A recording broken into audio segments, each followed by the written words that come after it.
मेरे प्यारे बच्चों, मैं हूं राजीव कुमार। आपको स्वागत करता हूं आपका अपना YouTube channel physics cracker jack में। आइए आज स्टार्ट करते हैं एक्सेलरेटेड मोशन से रिलेट करके सवाल, जो हम लोग ऑलरेडी पहले इक्विलिब्रियम से रिलेट करके सारा सवाल कर चुके हैं। आइए एक्सेलरेटेड मोशन से किस तरीक़ा से सवाल जुड़ता है एक एक करके हम लोग उस पर डील करेंगे। जैसे मान लीजिए कि हमारे पास ऐसे है, कभी भी अगर पार्टिकल जो है यहाँ पर if particle are not in equilibrium, अगर वो इक्विलिब्रियम में नहीं है, then body is accelerated, then particle या बॉडी लिखिए ज़्यादा अच्छा लगेगा, then body, then it means body is accelerated.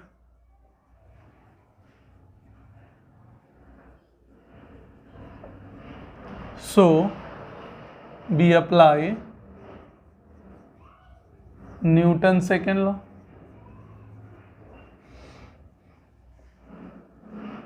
जैसे यहाँ पर न्यूटन सेकेंड लॉ मतलब net force equal to mass into acceleration, ऐसे अप्लाई कर लेना। अच्छा, इसमें भी तीन कैटेगरी हो सकता है। एक्स में फोर्स हो तो एफ एक्स जब करेंगे तो वहाँ से ए एक्स का एक्सेलरेशन आएगा। उसी तरीक़ा से यहाँ पर अगर y में फोर्स हो तो वहाँ से y में एक्सेलरेशन आएगा, और अगर z में हो, यहाँ से एफ जेड हो तो यहाँ z में एक्सेलरेशन आएगा। ध्यान से देखिए, तो यहाँ तीन कैटेगरी में हो सकता है। तीनों में हो तो तीनों में अलग अलग इक्वेट करेंगे। नेट फोर्स इक्वल टू ए में, बस इतना सा करना है। इसमें बहुत सारा क्वेश्चन आता है, एक एक करके हम लोग सारे क्वेश्चन पे डील करते हैं कि किस तरीक़ा से एक्सेलरेटेड मोशन का फोर्स से जो रिलेट करके क्वेश्चन आता है उस पर हम लोग बात करते हैं। आइए इसको पॉज करके लिखिए और आगे बढ़ते हैं। देखिए, जैसे मान लीजिए कि आपका इस तरीक़ा से है, पहला स्टार्ट करते हैं। ये 4 kg का ब्लॉक है। अच्छा, इसका एक्सेलरेशन है 2 मीटर पर सेकेंड स्क्वायर, 2 मीटर पर सेकेंड स्क्वायर। बिल्कुल इजी सवाल से स्टार्ट कर रहे हैं। तो बताइए इस पर फोर्स कितना लग रहा होगा।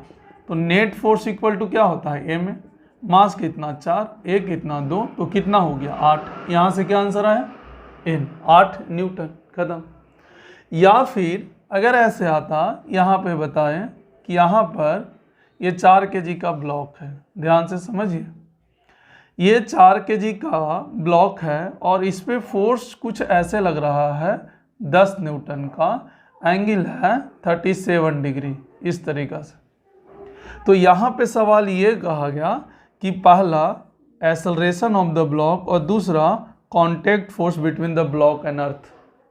तो इसके लिए क्या होगा, आप इसको कंपोनेंट तोड़ें और जितने भी सरफेस है फ्रिक्शनलेस हैं, अभी तो फ्रिक्शन पड़े भी नहीं है, तो 10 cos 37, तो ये कितना आ जाएगा 8। और वर्टिकल में तोड़िएगा तो 10 sin 37, और sin 37 3/5 होता है, 3/5 दूनी 10, तो ये 6 होगा। ऊपर एक नॉर्मल लगेगा और नीचे एक क्या लगेगा, 4g लगेगा। एबीडी बता चुके हैं। तो पार्टिकल अगर ध्यान से देखें हॉरिजॉन्टल में सिर्फ एक्सेलरेट करेगा, तो यहाँ पर हॉरिजॉन्टल में वाला फोर्स होगा। तो यहाँ पर net force in horizontal direction x बराबर कितना आ गया 8, बराबर मास कितना है 4, और इनटू हॉरिजॉन्टल में एक्सेलरेशन आएगा। तो यहाँ से देखिए x में एक्सेलरेशन आ गया 2, वर्टिकल में कोई मोशन नहीं है तो फोर्स बैलेंस होगा। तो यहाँ से होगा n + 6 और बराबर 40g, यहाँ पर 40। तो यहाँ पर क्या होगा 40 - 6 मतलब कितना होगा 34 न्यूटन। तो ध्यान से देखिए, नॉर्मल का भी आ गया एंड एक्स में एक्सेलरेशन भी आ गया, क्योंकि एक्स में फोर्स ही एक्स में सिर्फ एक्सेलरेट कर रहा था, इसलिए एक्स में किया। इसको पॉज करके लिखिए, थोड़ा इंक भर लेते हैं।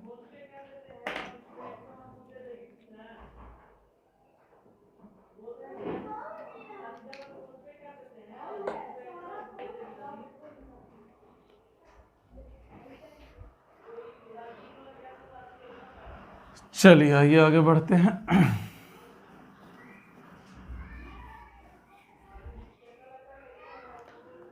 जैसे मान लिया जाए कि डबल ब्लॉक है इस तरीक़ा से, या सिंगल ब्लॉक ही है ऐसे डबल ब्लॉक लेते हैं, एक ऐसे है और एक आपका ऐसे है, एक 2 kg का है और एक 4 kg का है, और यहाँ से ऐसे 60 न्यूटन का फोर्स लग रहा है, ये ए है और यहाँ पर बी है।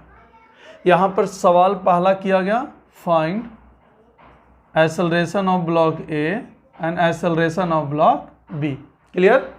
दूसरा कांटेक्ट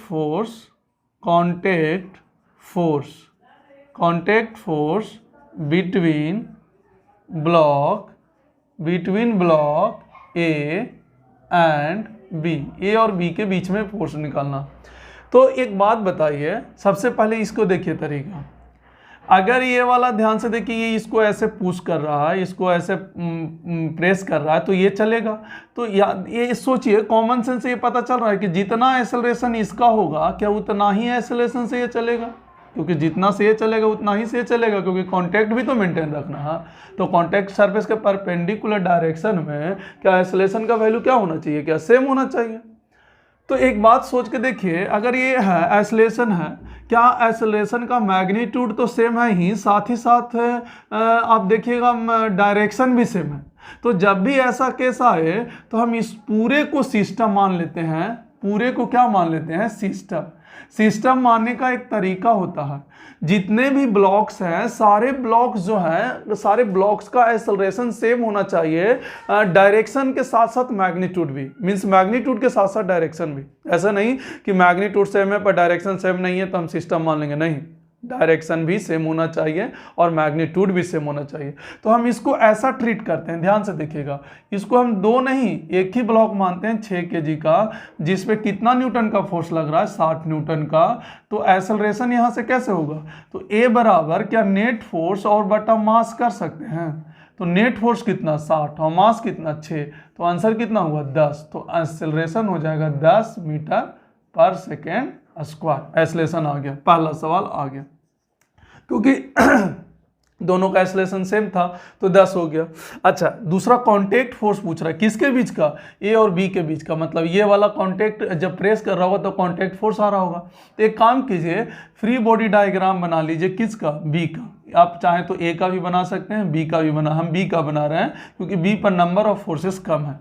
तो 4 kg वाला पे बनाइएगा तो इसको पहले पॉइंट की तरह ट्रीट करिए, और सिर्फ वर्टिकल बनाने का कोई मतलब नहीं, हम लोग हॉरिजॉन्टल में मोशन कर रहे हैं इसलिए हॉरिजॉन्टल में बनाएंगे। तो क्या कांटेक्ट सरफेस के परपेंडिकुलर डायरेक्शन में ऐसे भाला मार दें? तो हमारे पास ध्यान से देखिए, ये वाला मेरे लिए क्या हो गया? एन हो गया, नॉर्मल N1 ले लो या एन ही ले लो क्योंकि यही तो निकालना है। अच्छा, 4 kg वाला, चाहे तो ये अगर कंफ्यूज हो रहे हैं तो बड़ा सा ब्लॉक ही बना के ले लें, कोई दिक्कत नहीं है। ये 4 kg का है, क्या इस पर हम ऐसे भाला मारें तो ये नॉर्मल हो गया। और ये नॉर्मल फोर्स किसके कारण है? तो ए और बी के कांटेक्ट के कारण है। और नॉर्मल फोर्स का डायरेक्शन बता चुके हैं कि कांटेक्ट सरफेस के परपेंडिकुलर डायरेक्शन में होता है। अच्छा, इसका एक्सेलरेशन हमको पता है कितना है? 10। तो न्यूटन सेकेंड अप्लाई करिए। नेट फोर्स कितना है? n। तो मास इंटू एक्सेलरेशन, तो 4 इंटू कितना होगा? 10। तो आंसर कितना आ गया? 40 न्यूटन। तो ये आपका कितना लगा रहा है? ए जो है बी पर 40 या बी जो है ए पर उल्टा डायरेक्शन में 40 लगा रहा है। तो कहीं से भी कैलकुलेट करिएगा, ये आ जाएगा। तो कांटेक्ट फोर्स भी निकालने का तरीका इस तरीका से आप इस्तेमाल कर सकते हैं। जैसे इसमें और देखिए,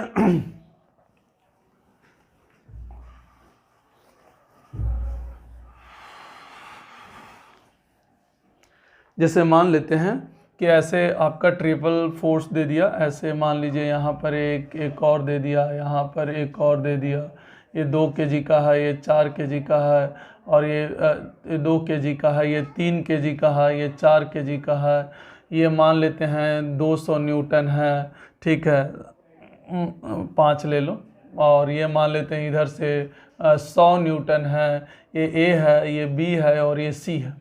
आपको इससे पूछा क्या? पहला एक्सेलरेशन ऑफ ईच ब्लॉक, यहाँ पर हर ब्लॉक का एक्सेलरेशन निकालें। दूसरा कांटेक्ट फोर्स, यहाँ पर निकालना है कांटेक्ट फोर्स बिटवीन, पहला में ए एंड बी, ए में, और इसी में बी में बी एंड सी, ये भी निकालना। तो फिर से एक काम करिए, देखिए जितना एक्सेलरेशन इसका होगा उतना ही एक्सेलरेशन इसका होगा, उतना ही एक्सेलरेशन इसका होगा। डायरेक्शन सेम है भाई, नेट 200 इधर 100 इधर, तो नेट 100 हुआ ना, नेट तो 100 इधर ही लगेगा, तो पूरा सिस्टम इधर चलेगा। तो क्या हम इसको सिस्टम मान सकते हैं? तो इसको हम कन्वर्ट किस में कर दिए, एक ब्लॉक में। एक ब्लॉक में कन्वर्ट करेंगे तो कितना होगा, 10 kg होगा। और नेट फोर्स कितना लगेगा, 100 न्यूटन लगेगा। ध्यान से देख लीजिए, बस इतना कर देना है। नेट फोर्स कितना लगे, 100 इधर 200 इधर, तो नेट 100 है ना हुआ। तो बताइए एक्सेलरेशन कितना हो गया, तो नेट फोर्स और बटा मास, तो क्या हो जाएगा 10 मीटर पर सेकेंड स्क्वायर, पहला। दूसरा, ए और बी में पहले फोर्स, तो ए और बी में हम ए बी डी बना लेते हैं ए का, क्योंकि ये इस बी में दो कॉन्टेक्ट एक ए एक है, तो इसका फोर्स पता नहीं है, तो इसलिए बी का फ्री बॉडी डायग्राम बनाना सही नहीं है, ए का बना सकते हैं। तो जब ए का फ्री बॉडी डायग्राम आप बनाइएगा तो ए के इधर कितना लग रहा है, 200। अब ऐसा नहीं कि 100 पर अब चेक करेंगे, जैसे है फिर वैसा ही करना है। अच्छा, बी के कारण क्या एक कॉन्टैक्ट फोर्स इधर लगेगा, तो कॉन्टैक्ट फोर्स एक इधर लगेगा जिसको हम नाम दे दिए N1। अच्छा, ऊपर में हम नहीं बना रहे हैं क्योंकि ऊपर में हमसे पूछा नहीं है, तो फालतू में हम लोग टाइम वेस्ट नहीं करेंगे। ए पर हम बना रहे हैं फ्री बॉडी डायग्राम, तो कॉन्टैक्ट सरफेस के कारण ए पर नॉर्मल उसके परपेंडिकुलर डायरेक्शन में, कॉन्टैक्ट सरफेस के परपेंडिकुलर डायरेक्शन में भाला मार देंगे। एंड एक्सेलरेशन हमको कितना पता है, 10। तो देखिए 200 माइनस N1 बराबर कितना हो जाएगा, क्या 2 × 10, तो N1 बराबर देखिए कितना आ गया, 180 न्यूटन। देखिए तो पहला खत्म ए एंड बी का। उसी तरीका से बी और सी में, तो देखिए बी और सी में हम सी पर ए बी डी बना रहे हैं, क्योंकि सी पर भी दो फोर्स, एक ए और एक कॉन्टैक्ट, और बी पर भी दो फोर्स, एक ए और एक ए। तो हम कहा किसी को भी हम कर सकते हैं, तो हम सी पर जब बनाएंगे तो सी पर एक तो फोर्स आपका इधर से कितना लग रहा है, 100, और एक कॉन्टैक्ट के कारण एक नया कॉन्टैक्ट है तो नया नाम देंगे, ए वाला N1 है तो N2। सी पर लिख रहे हैं इसलिए सी पर ही भाला मारे। अच्छा, एक्सेलरेशन हमको पता कितना है, 10। अब देखिए N2 इधर है और -100। अच्छा, इसको लिखने का तरीका देखिए ध्यान से, एक्सेलरेशन के डायरेक्शन में जो फोर्स होगा उसको हम पॉजिटिव में लिखते हैं, और जो एक्सेलरेशन के अपोजिट डायरेक्शन में होगा उसको हम नेगेटिव में लिखते हैं। ध्यान से देखिए, यहाँ भी वही रूल फॉलो किए। देखिए जो एक्सेलरेशन के डायरेक्शन में है वो वाला फोर्स को हम पॉजिटिव लिखे हैं, और जो उसके अपोजिट है उसको हम नेगेटिव लिखे हैं। तो नेट फोर्स यही ना होगा, नेट फोर्स क्या होगा, नेट फोर्स N2 -100 बराबर m × ए, m कितना है 5, और इंटू ए कितना है 10। तो सोचिए N2 बराबर कितना आ जाएगा, 150 न्यूटन। तो यहाँ से आपको ऐसे निकाला जा सकता है। तो देखिए हर तरीका से सवाल ऐसे जुड़ कर दे तो आप आसानी से डील कर सकते हैं, इसमें कोई दिक्कत नहीं होना चाहिए। पॉज करके लिखिए, बाकी आगे हम लोग करते हैं क्वेश्चन। नेक्स्ट क्वेश्चन पहले आप खुद से आप ट्राई कीजिएगा, उसके बाद आप आगे बढ़िएगा।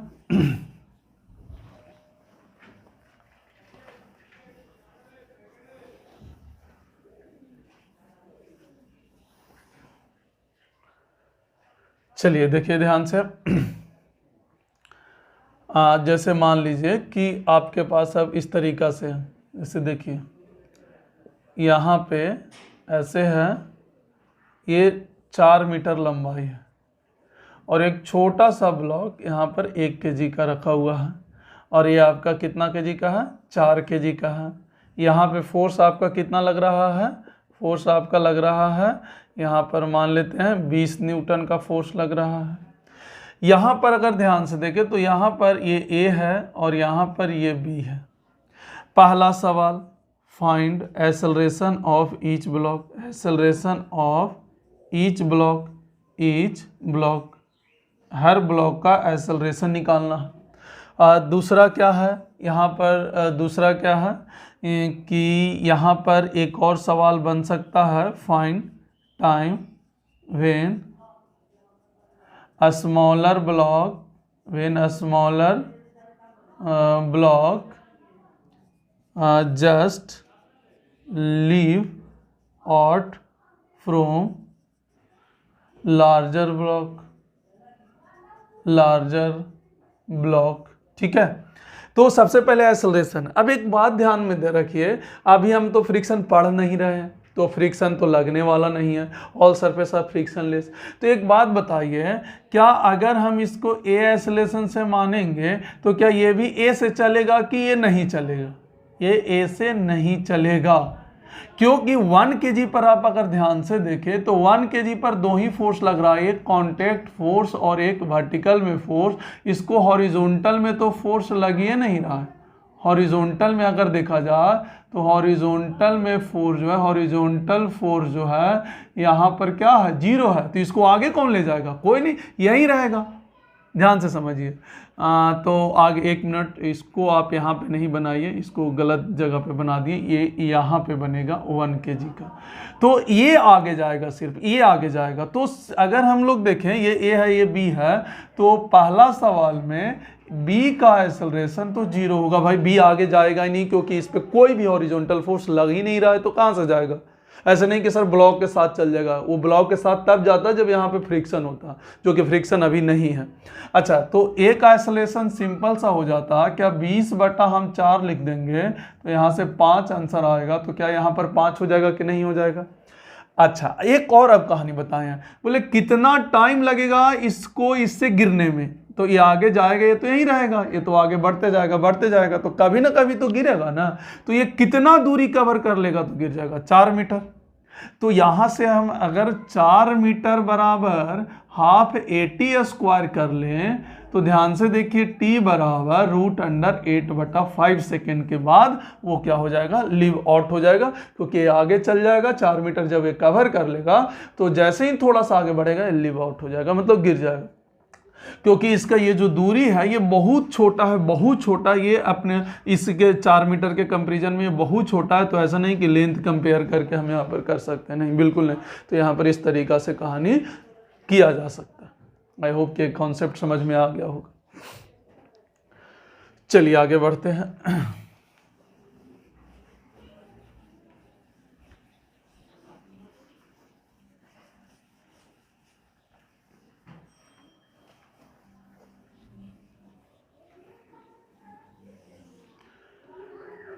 चलिए आइए, जैसे मान लीजिए कोई, अब ये तो साधारण हो गया कि नीचे ले चल रहता है, अब किसी इंक्लाइन प्लेन पर रहता है और कुछ कुछ इसमें रटना है भैया।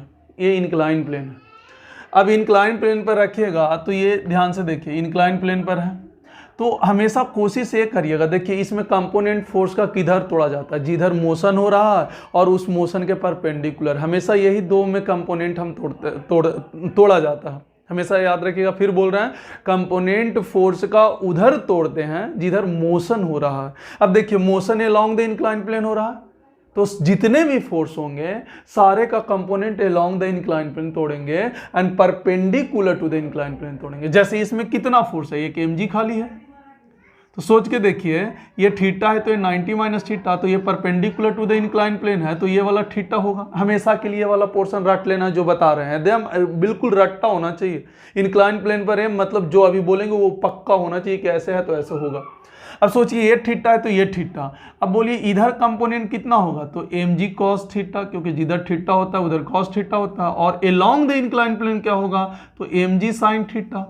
इधर कौन होगा, तो नॉर्मल होगा। अब सोचिए अलोंग द इंक्लाइन प्लेन सिर्फ mg sin थीटा है तो नीचे की ओर ही एक्सेलरेट करेगा, तो एक्सेलरेशन अगर हम यहाँ पर निकालेंगे तो एक्सेलरेशन क्या हो जाएगा, अलोंग द इंक्लाइन प्लेन। अगर हम मोशन का बात कर रहे हैं अलोंग द इंक्लाइन प्लेन, हर बार हम ये सब नहीं लिखेंगे, हम डायरेक्ट फिर लिख देंगे अलोंग द इंक्लाइन प्लेन। अगर हम बात करें तो नेट फोर्स जो होगा वो कितना होगा, mg sin थीटा बराबर ma, तो मास कैंसिल, तो a बराबर कितना हो गया, g sin थीटा। और मजे की बात तो ये है कि it is independent of mass, is independent of mass, independent of mass. कैसे, ध्यान से देखें, आप 10 kg का भी रखेंगे तो भी एक्सेलरेशन कितना होगा, g sin थीटा, लेकिन ध्यान रहे उस पर कोई भी एक्स्ट्रा फोर्स नहीं है, सिर्फ mg है, तभी ऐसे g sin थीटा से। मास 40 kg भी रख दीजिए तो भी कोई फर्क नहीं पड़ता। हाँ, it depends on the theta, it depends on the theta, ये डिपेंड करेगा किस पे, डिपेंड्स ऑन थीटा। जितना ज़्यादा थीटा एक्सेलरेशन उतना ज़्यादा होगा, याद रखिएगा, और जितना थीटा कम एक्सेलरेशन उतना कम होगा। यहाँ पर ध्यान रखें। अच्छा, अगर हम मान लेते हैं कि इसका लेंथ आपका l है, तो यहाँ से यहाँ आने का टाइम अगर देखें तो टाइम क्या होता है, तो यहाँ पर l है तो l बराबर क्या होता है, हाफ ए टी स्क्वायर, तो t बराबर कितना होगा, √2l/a।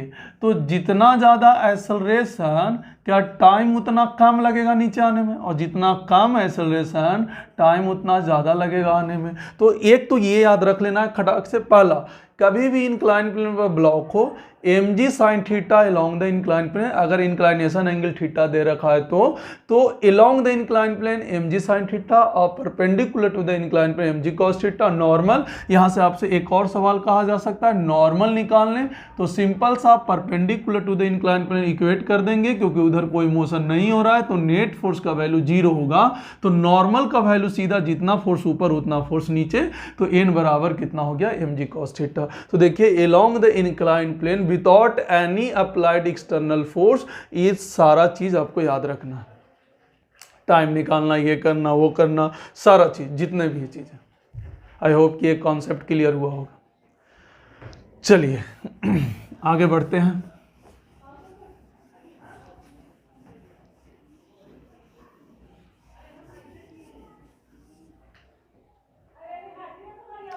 जैसे देखिए इसमें क्वेश्चन ढेर सारा हम लोग करते हैं कि कैसे कैसे किया जाता है। जैसे मान लीजिए थीटा 37 डिग्री है, ये मान लीजिए कि ये 2 kg का, ठीक है। तो आप ध्यान से देखिए, दो काम तो खड़ाक से कर देना है, क्या, 2g sin 37, और इधर क्या हो जाएगा 2g cos 37 along the incline plane, और इधर क्या होगा नॉर्मल, और इधर एक्सेलरेशन। तो सोचिए एक्सेलरेशन तो सीधा सीधा g sin 37 रख सकते हैं, क्योंकि कुछ तो और है नहीं। तो sin 37 3/5, तो 5 दूनी 10, तो 6 मीटर पर सेकेंड स्क्वायर एक्सेलरेशन हो गया। अगर एक्सेलरेशन पूछा तो नॉर्मल पूछा तो नॉर्मल क्या हो जाएगा 2g cos 37, एंड यहाँ पर आप देख सकते हैं 8 कितना हो जाएगा, सॉरी 2g sin, यहाँ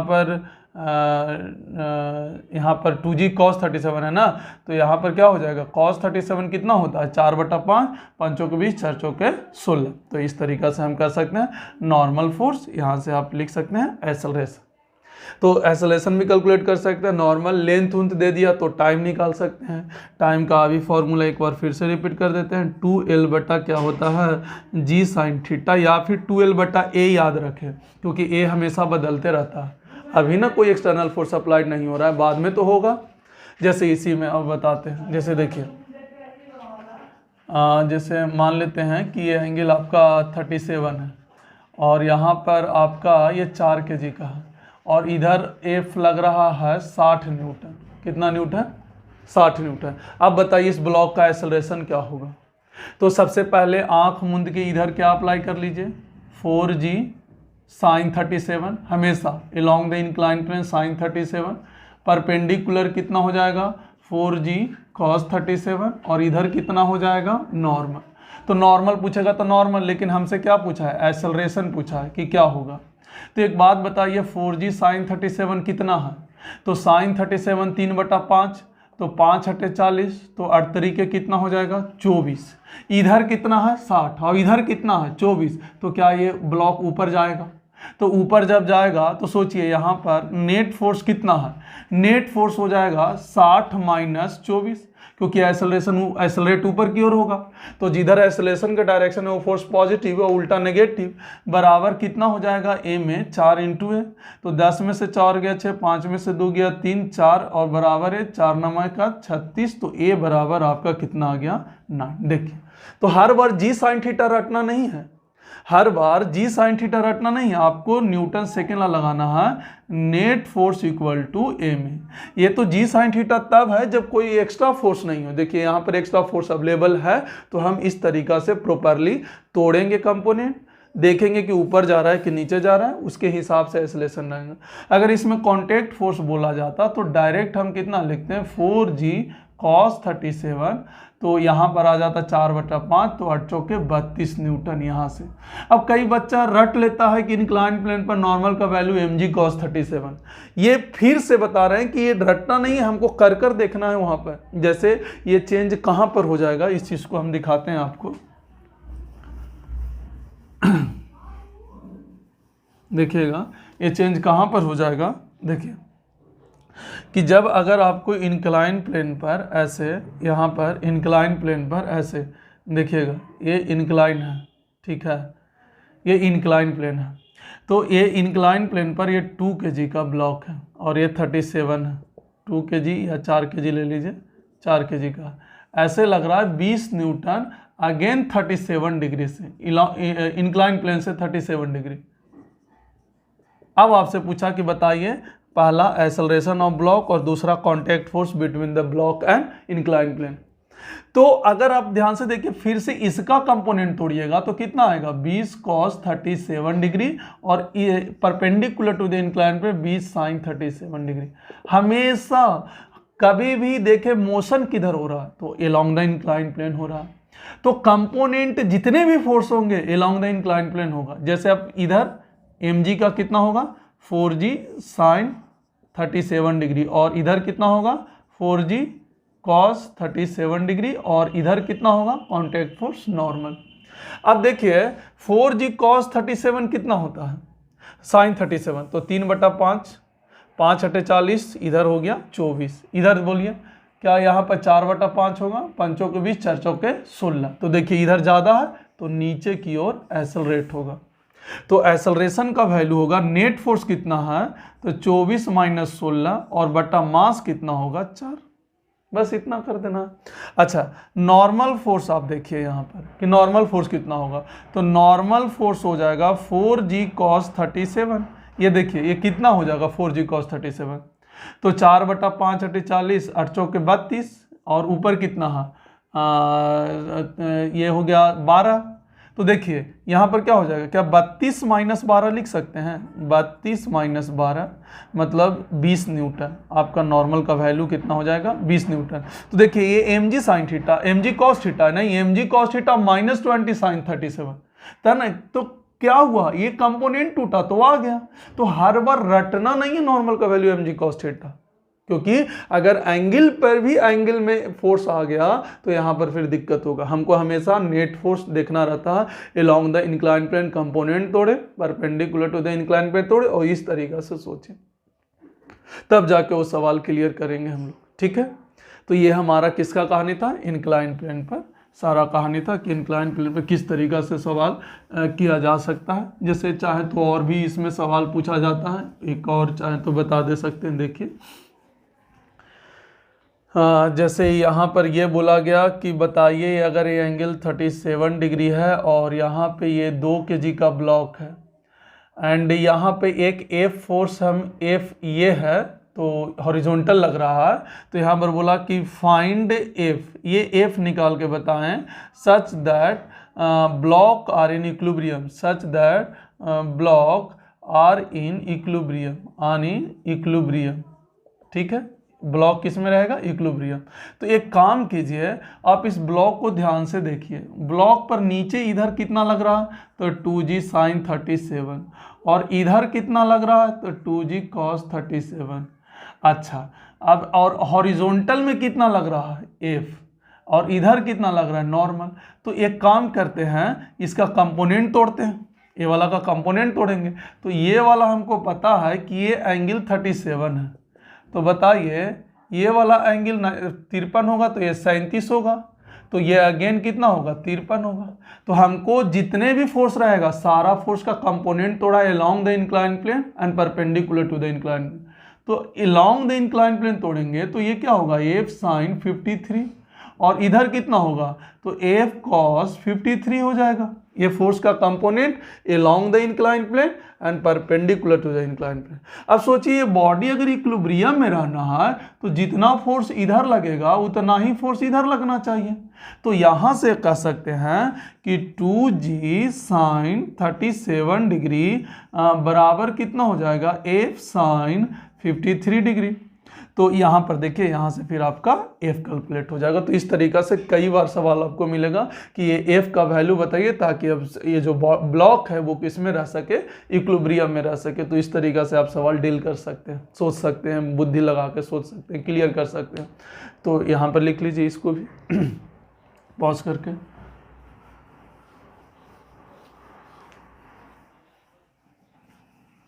आइए, तो ये ब्लॉक का कहानी हो गया। अब इसी तरीका से अगर रस्सी पे आ जाए, रस्सी का कहानी आ जाए कि किस तरीका से रस्सी पे काम करते हैं, किस तरीका से रस्सी के बारे में सोचते हैं, तो सेम टू सेम रस्सी पे भी आप लगा सकते हैं रिंग स्ट्रिंग वाला। जैसे ये 2 kg का है और यहाँ पर आपका 4 kg का है और यहाँ पे आपका 60 न्यूटन फोर्स लग रहा है। ये ए है और ये बी है। तो आपसे पूछेगा कि फाइंड एक्सेलरेशन ए का और बी का, और दूसरा पूछेगा टेंशन इन स्ट्रिंग इसमें। तो सबसे पहले ये देखिए कि जितना एक्सेलरेशन से ये चलेगा, क्या उतना ही एक्सेलरेशन से नहीं चलेगा? तो अगर ध्यान से देखें, अगर एक्सेलरेशन का मैग्नीट्यूड और एक्सेलरेशन का डायरेक्शन अगर दोनों सेम है, तो क्या हम इसको सिस्टम मान सकते हैं कि नहीं मान सकते हैं? तो यहाँ पर एक्सेलरेशन का वैल्यू कितना हो जाएगा? 60/6 हो जाएगा। तो ये आंसर कितना आ जाएगा? 10। ये ऑलरेडी पहले बता चुके हैं, तो आसानी से कर सकते हैं। अच्छा, अगर टेंशन आपको, अच्छा दोनों का एक्सेलरेशन सेम था तो दोनों का आंसर सेम होगा। टेंशन निकालना है तो या तो इस पर फ्री बॉडी डायग्राम बना लो या तो इस पे बना लो। इस पे हम क्यों बना रहे हैं? क्योंकि नंबर ऑफ फोर्सेस कम लगेगा। तो 2 kg वाला पे जब फ्री बॉडी डायग्राम बनाइएगा तो इस पर बैठिएगा तो क्या इधर जाला छोड़ना होगा आपको, टेंशन, और एक्सेलरेशन आपको कितना दे रखा है? 10। तो net force equal to ma, तो आंसर कितना आ गया? 20 न्यूटन। तो देखिए टेंशन यहाँ से निकल गया। बिल्कुल वैसे ही है जैसे वहाँ पे नॉर्मल होता था, यहाँ पे टेंशन होता है। अगर आपका इस तरीका से 3 भी रहा, ऐसे देखिए, जैसे मान लीजिए कि आपके पास ये 2 kg का है, मान लीजिए कि आपके पास ये 3 kg का है, और मान लीजिए कि आपके पास ये इस तरीका से है 4 kg का है, यहाँ पर 5 kg का है, 5 kg का, और यहाँ पर लग रहा है 100 न्यूटन का फोर्स। तो आपसे बोलेगा कि बताइए इसमें टेंशन T1 निकालिए, T2 निकालिए और ABC का एक्सेलरेशन निकालिए। अगेन आप देख सकते हैं कि सबका एक्सेलरेशन जो है आपका सेम रहेगा। इस तरीका से एक्सेलरेशन जो है आपका हर का क्या रहेगा? सेम रहेगा। तो अगेन यहाँ पर आप क्या कर सकते हैं, अगर ध्यान से देखें तो अगेन यहाँ पर net force equal to ma कर सकते हैं, क्योंकि सिस्टम में देख लीजिए, सिस्टम में मास कितना है? तो 10 है, 5 3 8 2 10। तो नेट फोर्स बटा मास, तो अगेन एक्सेलरेशन 10 हो गया। अगर टेंशन T1 निकालना है तो 2 kg पर फ्री बॉडी डायग्राम जब बनाएंगे तो इधर बैठ के, इधर रस्सी है तो जाला इधर छोड़ेंगे, तो T1 भी आ जाएगा net force equal to ma, तो यहाँ पर 20 न्यूटन आएगा। और अगर हम तीसरा निकालें, T2 निकालना है, तो चाहे इस पर भी FBD बना सकते हैं, इस पर भी। तो हम 5 kg वाला पे बना रहे हैं, इधर बैठ के जाला छोड़िएगा इधर, क्योंकि रस्सी इधर है T2, और इधर कितना है? 100, और एक्सेलरेशन कितना है? 10। तो यहाँ पर 100 माइनस T2 बराबर 5 इंटू 10 होगा। तो T2 बराबर आपका देखिए 50 न्यूटन होगा। तो देखिए रस्सी में 3 ब्लॉक रहे चाहे 4 ब्लॉक, या इधर ही फोर्स रख देता, कोई फर्क नहीं पड़ता। जैसे पहले डील करते थे वैसे अभी भी डील करेंगे। क्लियर है? चलिए आगे बढ़ते हैं।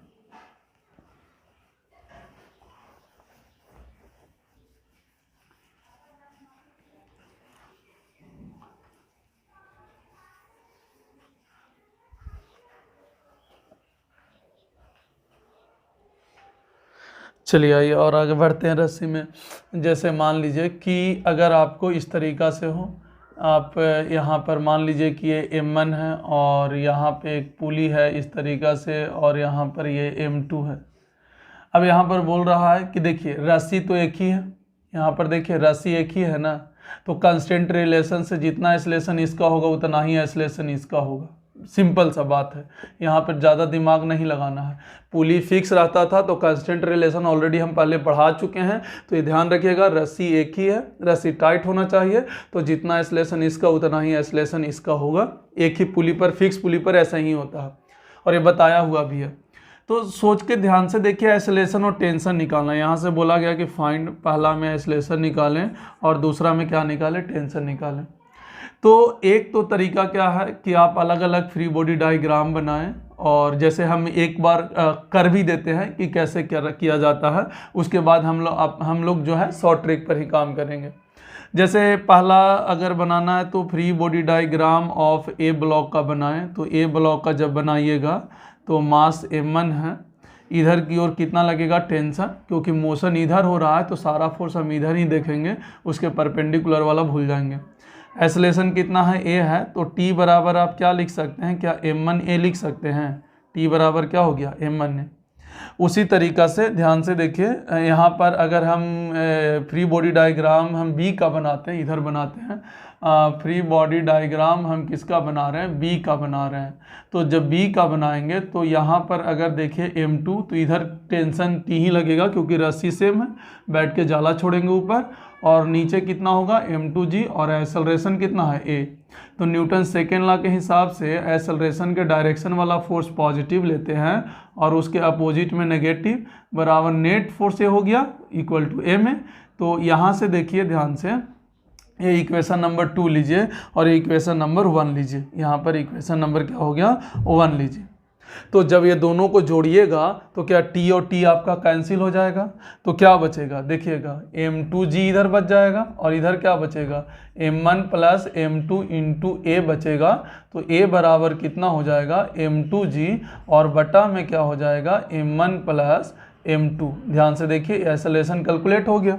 अच्छा, इस एक्सेलरेशन का वैल्यू अगर यहाँ पर पुट करेंगे तो टेंशन का वैल्यू आ जाएगा m1 m2g, और बटा में क्या आ जाएगा m1 प्लस m2। तो देखिए टेंशन भी आ गया, लेकिन हमको अलग अलग फ्री बॉडी डायग्राम बनाए, इसका बनाए, तब आया इतना आंसर। अब इसका एक जुगाड़ लगाया, और इससे ही नहीं, इससे कई सवाल जो है फिक्स पुली वाला आपको डायरेक्ट सवाल बन जाएगा, उससे जो हम बताने जा रहे हैं उससे आपका डायरेक्ट क्लियर हो जाता है, वन लाइन सॉल्यूशन हो जाता है।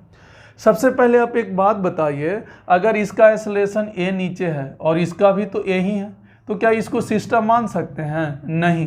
क्यों नहीं मान सकते? क्योंकि डायरेक्शन अलग अलग है। तो हम ऐसा कुछ जुगाड़ लगाते हैं कि डायरेक्शन सेम हो जाए। एक बात बताइए, यहाँ पर फोर्स नीचे कितना लग रहा है m2g। अच्छा, इसका m1g नीचे लग रहा है तो अलोंग द मोशन तो है नहीं। हम इसको क्या किए, इसको उठा के सीधा कर लिए। तो जब इसको उठा के हम सीधा कर लेंगे, ये m1 है और इसको उठा, ये m2 है, तो इधर कर लेंगे तो कितना हो जाएगा m2g। ये वाला एक्सटर्नल फोर्स है, क्योंकि बाकी तो इंटरनल फोर्स है। अलोंग द मोशन में एक्सटर्नल फोर्स यही है, हमेशा ऐसे ही करना है। अब देखिए, अब क्या सिस्टम मान सकते हैं? हाँ, तो अब देखिए क्या यहाँ से एक्सेलरेशन कैसे निकलेगा, नेट फोर्स कितना है m2g, और बटा मास m1 प्लस m2। देख लो एक्सेलरेशन कितना जल्दी निकल गया। सिंपल सा एक्सटर्नल फोर्स, उसको सीधा करें, मन में ही सीधा कर लेना है, बार बार ऐसे क्या करना, देखना है ज़्यादा फोर्स है m2g, दोनों का एक्सेलरेशन सेम है तो सिस्टम मान सकते हैं। तो नेट फोर्स बटा m1 प्लस m2। अच्छा, टेंशन निकालना है तो क्या करेंगे, किसी एक का BD बना लेंगे। ये m1 है, यहाँ से बैठेंगे तो इधर जाला a, तो t बराबर क्या m1a। तो यहाँ से देखें m1 m2g, और बटा क्या हो जाएगा m1 प्लस m2। पॉज करके एक बार लिखिए जल्दी से, इंक थोड़ा सा भर लेते हैं।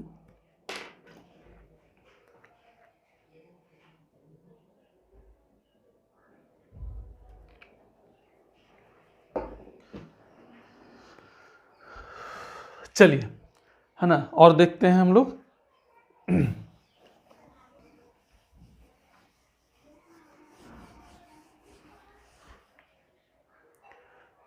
आइए ध्यान से देखते हैं। जैसे मान लीजिए कि ऐसे ना रहकर इस तरीका से होता, ऐसे, इसको कहते हैं एटवुड मशीन। कभी भी लिखा हो तो इस तरीका से सोचना है। ये क्या है, एटवुड मशीन है। अब देखिए यहाँ पर ये मान लीजिए कि m1 है, और ये ओरल बताइएगा इसका अपने खुद से बुक में m2। आप बताइए m2 अगर ज़्यादा है, m2 ग्रेटर देन m1, तो ये नीचे आएगा और ये ऊपर जाएगा, और एक ही राशि है ना, तो जितना एक्सेलरेशन से नीचे आएगा उतना ही एक्सेलरेशन से ना ऊपर जाएगा। अब सोचिए, इसको सिस्टम मान सकते हैं? नहीं, अभी डायरेक्शन अलग है। लेकिन क्या इसका जुगाड़ कर सकते हैं, m1g और ये m2g। अब इसको उठा के सीधा कर दीजिए, तो जब आप सीधा करिएगा तो ये m1 है और ये वाला आपका क्या है m2 है, तो इधर कितना लग रहा है m2g, और इधर कितना लग रहा है m1 जी, ये भी तो लग रहा है नीचे, ये भी नीचे, तो इधर इसको उठाइएगा तो इधर इधर लगेगा। अब एक्सेलरेशन दोनों का सेम होगा तो आप सिस्टम मान सकते हैं। तो देखिए m2 यहाँ से हो जाएगा g माइनस m1 जी और बटा में net total mass, net force बटा टोटल मास। तो यहाँ से एक्सेलरेशन देखिए कितना आसानी से आ गया, m2 माइनस m1 बटा m2 प्लस m1 और इंटू क्या आ जाएगा g। तो देखिए यहाँ से एक्सेलरेशन आपका आ गया। अच्छा सर टेंशन कैसे निकालेंगे, ये रटना है, ये वाला रट लेना है, व्हाइटबोर्ड मशीन बहुत काम आता है तो रट लेना है, इस तरीका से होता है। अच्छा टेंशन तो किसी एक पर फ्री बॉडी डायग्राम बना लें, ये m1 है या m2 है, तो इधर कितना लगेगा m2 जी, यहाँ पे बैठिएगा तो इधर जाला t और एक्सेलरेशन तो हमको पता है, तो नेट फोर्स ma करेंगे तो m2 जी माइनस टी बराबर क्या होगा m2a। तो बताइए t बराबर कितना हो जाएगा, t बराबर आ जाएगा क्या m2g और माइनस m2a, a का वैल्यू कितना होगा m2 माइनस m1 और बटा m2 प्लस m1 इंटू जी। तो एक काम कीजिए जब सॉल्व करिएगा तो यहाँ से आता है 2m1 m2 और बटा क्या आता है m1 प्लस m2 इंटू जी। यहाँ से देखिए टेंशन का वैल्यू ऐसे आता है, ये दोनों रटना है। हर केस में टेंशन तो नहीं रट पाइएगा, एक्सेलरेशन तो तुरंत हो जाता है, लेकिन एडवुड मशीन में ये दोनों पार्ट मोस्ट इंपॉर्टेंट है, स्टार मार दीजिएगा, बहुत ज़्यादा यूज होता है, तो इसलिए ये दोनों पॉइंट याद रखना है। चलिए और आगे बढ़ते हैं।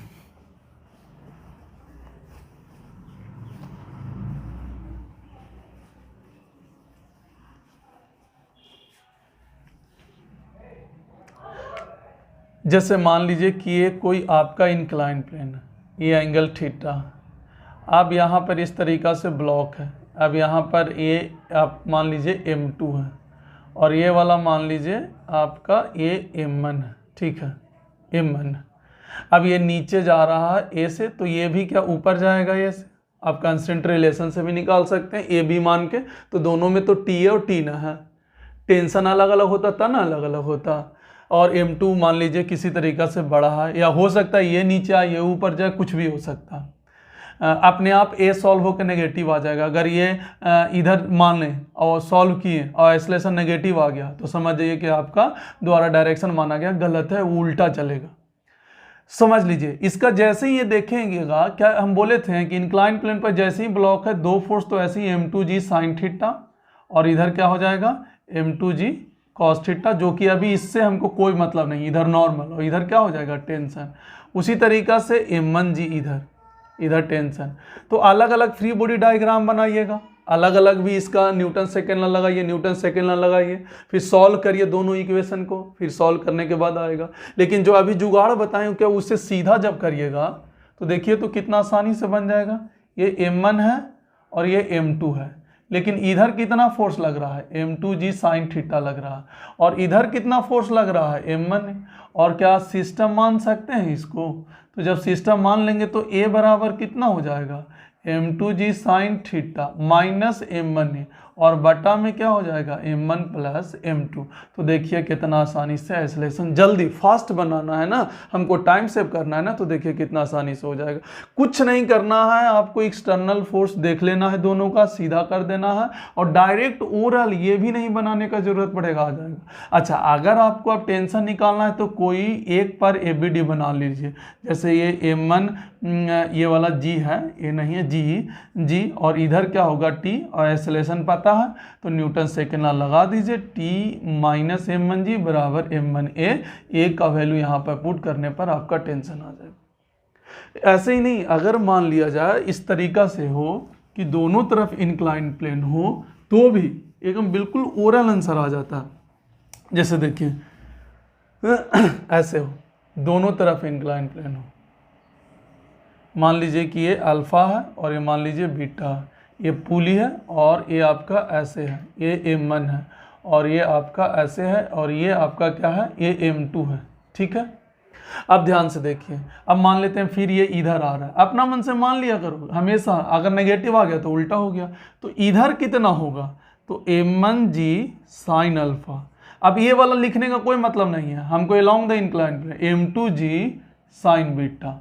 अब एक्सटर्नल फोर्स यही दोनों ना हुआ, तो एक्सेलरेशन कितना हो जाएगा, m2g sine beta minus m1g sine alpha, और बटा में क्या हो जाएगा, m1 प्लस m2। तो देखिए यहाँ से एक्सेलरेशन कितना आसानी से आ गया। अच्छा, टेंशन निकालना है तो किसी एक का एफबीडी बना लीजिए। आप m2 का बनाइएगा तो इधर कितना होगा, m2g साइन बीटा, और इधर t, और एक्सेलरेशन पता है तो न्यूटन सेकेंड लगाइएगा तो टेंशन निकल जाएगा। बहुत अलग अलग प्रकार से, कितना भी प्रकार से कर ले सब ऐसे ही बनता है। जैसे अगर इंक्लाइन प्लेन पर कभी कभी ऐसे आ जाता है ये 2 से ज़्यादा ब्लॉक दे देगा तो भी टेंशन नहीं है, तो भी कई लोग बच्चा अलग अलग तरीक़ा से करने लगता है। जैसे देखिए इधर जैसे मान लेते हैं कि यही हम इंक्लाइन प्लेन लिए ऐसे, और यहाँ पे पुली है ऐसे है, एक ब्लॉक ऐसे है और एक और ऐसे यहाँ पर ब्लॉक है, ये m1 है, ये m2 है, और यहाँ पे मान लेते हैं ये m3 है।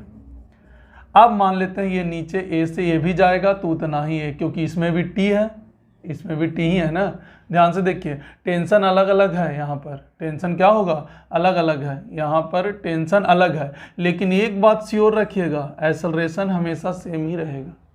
एक बात श्योर रखिएगा, एक्सेलरेशन जो है तीनों का जो है आपका एक्सेलरेशन जो होगा, जितना एक्सेलरेशन से ये चलेगा उतना ही एक्सेलरेशन से ये चलेगा, और उतना ही क्योंकि रस्सी टाइट रखना है ना, तो रस्सी टाइट, जैसे ये ज़्यादा से चला और ये कम से चलेगा तो ये रस्सी लूज हो जाएगा ना, तो तीनों को एक्सेलरेशन जो है आपको सेम रखना होगा। तीनों का जो एक्सेलरेशन है आपको क्या रखना होगा, सेम रखना होगा। ये बात श्योर रखनिएगा कि तीनों का एक्सेलरेशन जो है आपका सेम रखना होगा, तभी तो रस्सी यहाँ पर क्या होगा, टाइट होगा। यहाँ पर अगर देखिएगा तीनों का जब रिलेशन निकालना पड़ता है तो आप इस तरीक़ा से कर सकते हैं कि तीनों का जो एक्सेलरेशन होगा वो सेम होगा, क्योंकि रस्सी फिर टाइट नहीं है ना। जैसे मान लीजिए इसका एक्सेलरेशन ज़्यादा है और इसका एक्सेलरेशन कम है, तो ये ज़्यादा जाएगा तो लूज हो जाएगा, तो लूज रस्सी थोड़ी ना पड़ते हैं, रस्सी लूज नहीं होना चाहिए। तो इस केस में देखिए क्या हो जाएगा, m1g अगर ये थीटा है तो क्या साइन थीटा होगा, इसका एक्सटर्नल फोर्स कितना हो जाएगा, m2g साइन थीटा, और नीचे कितना आ जाएगा, m3g। तो यहाँ पर एक्सेलरेशन नेट फोर्स देखिएगा तो m1g साइन थीटा, अब प्लस में होगा m2g साइन थीटा, और माइनस में होगा m3g, और बट्टा में हो जाएगा टोटल मास। अब टेंशन निकालना, यहाँ का टेंशन निकालना है तो इसका एफबीडी बनाइए या इसका बनाइए। इसका बनाइएगा तो पहले इसका टेंशन निकालना होगा, तब जाके होगा। तो इसका बनाइए तो ये टेंशन, और इसका या इसका बनाइए तो ये टेंशन, तो टेंशन भी आपसे पूछ सकता है। तो इस तरीक़ा से आपका सवाल बनाया जा सकता है। ये जितने भी सवाल आज हम आपको कराएं वो पुली में देखिएगा फिक्स पुली है। नेक्स्ट क्लास जो हम आपको कराएंगे वो मूविंग पुली से रिलेट करके करवाएंगे। आज जितने भी कराया गया पूरे का देखिएगा, एक्सेलरेशन हर केस में आपका सेम होता था। हाँ, किसी केस में डायरेक्शन अलग होता था, पर मैग्नीट्यूड आज का जो क्वेश्चन कराए हैं जिसमें हर केस में मैग्नीट्यूड आपका एक्सेलरेशन का सेम लेकर चला गया। अगले क्लास में ऐसे सवाल करेंगे जो कंस्टेंट रिलेशन जो बताए थे उससे रिलेट करके, कि जिसमें एक्सेलरेशन वेरी करता हो, हर जगह हर ब्लॉक का सेम नहीं रहता हो, किसी का ए है तो किसी का 2 है, उसके हिसाब से अगले क्लास में सवाल को डिजाइन किया जाएगा। आई होप कि ये कॉन्सेप्ट क्लियर होगा, बिल्कुल ढंग से आप इस चीज़ को समझे होंगे। अगर ये अच्छे से समझ में आया होगा और अच्छा लग रहा होगा, आपको इंटरेस्ट लग रहा होगा, तो बिल्कुल हर बच्चे को शेयर कीजिए, अपने दोस्त को, अपने रिलेटिव को शेयर करें, ताकि ये ज़्यादा से ज़्यादा लोगों के पास ये शॉर्ट ट्रिक जा सके। आज के लिए बस इतना ही, धन्यवाद।